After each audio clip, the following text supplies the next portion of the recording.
Ayan, magandang hapon po sa atin dyan sa Pilipinas.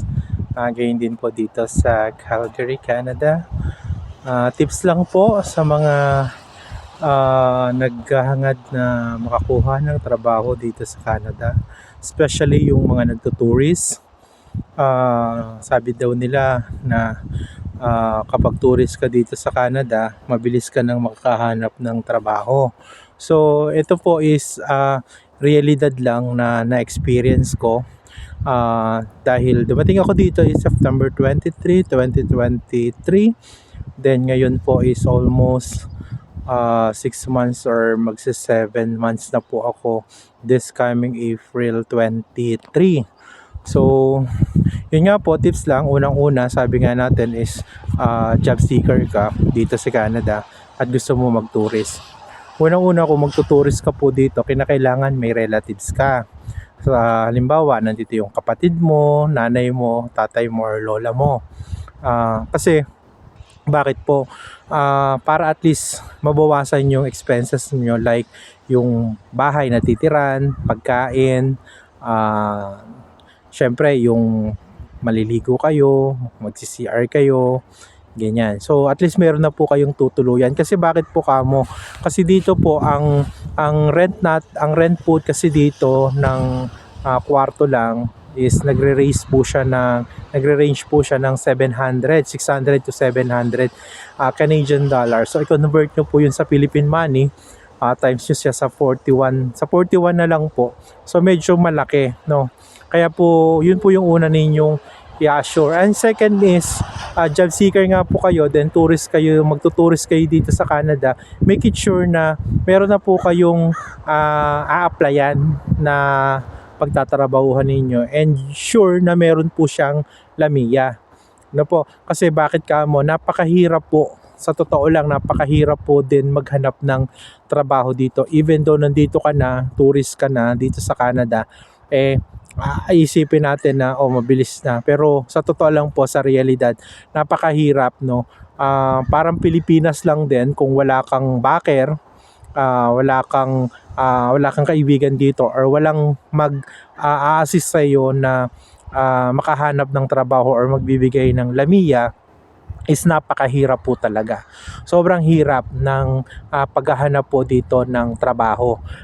Sinasabi nga po nung iba na ito yung pathway mo para maging residence ka dito sa Canada, which is yun nga, magtutourist ka, then maghahanap ka ng trabaho. Yun nga po, sabi ko nga sa inyo is i-consider ninyo yung una kong sinabi, pangalawa kong sinabi, na dapat ninyong isaalang-alang bago kayo pumunta dito. Pangatlo po, may baon din kayong tibay ng loob. Ano po, yung tibay ng loob, syempre, sabi nga natin is yung pasensya, like syempre yung pagod na nawawalan na kayo ng pag-asa, na sasabihin nyo, kasi magsi 6 months na ako, magre-renew na ulit ng extension tourist visa, wala pa kayo nahahanap ng trabaho. Yun nga lang, sabi nga natin is kailangan doblehin niyo yung sipag ninyo, kapalan ng muka ng paghahanap ng trabaho.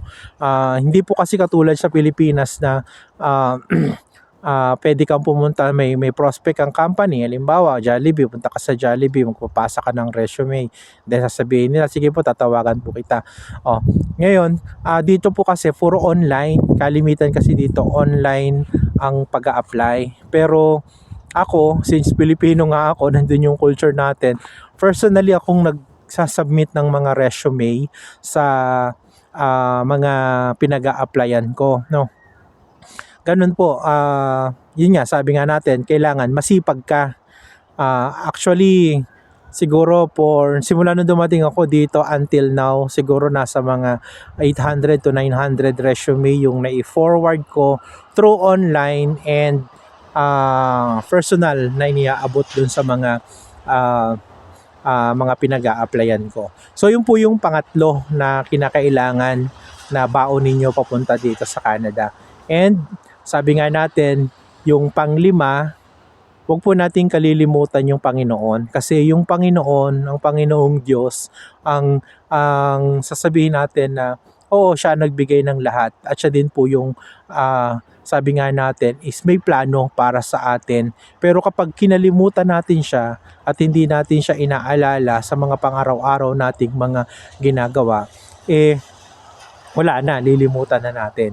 So hindi po, wag po natin kalilimutan na laging manalangin, mamanata at humingi ng pagpapala at gabay sa ating Panginoon na sana damating yung pagkakataon, yung oras na mabigyan kayo dito ng trabaho.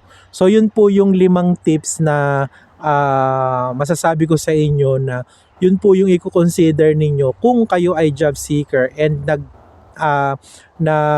tatry kayo na mag-tourist visa o kumuha ng tourist visa para makapunta kayo kaagad dito sa Canada. And yun po, yun yung 5. Pero at least yung pong pang-6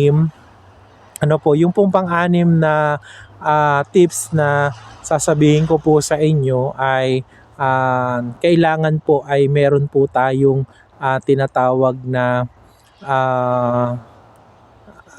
determinasyon na makakuha ng trabaho dito. Determinasyon, ibig sabihin nga po is talagang lahat po ng task na yon, yung 5 yon is kailangan po natin na mapagdaanan lahat.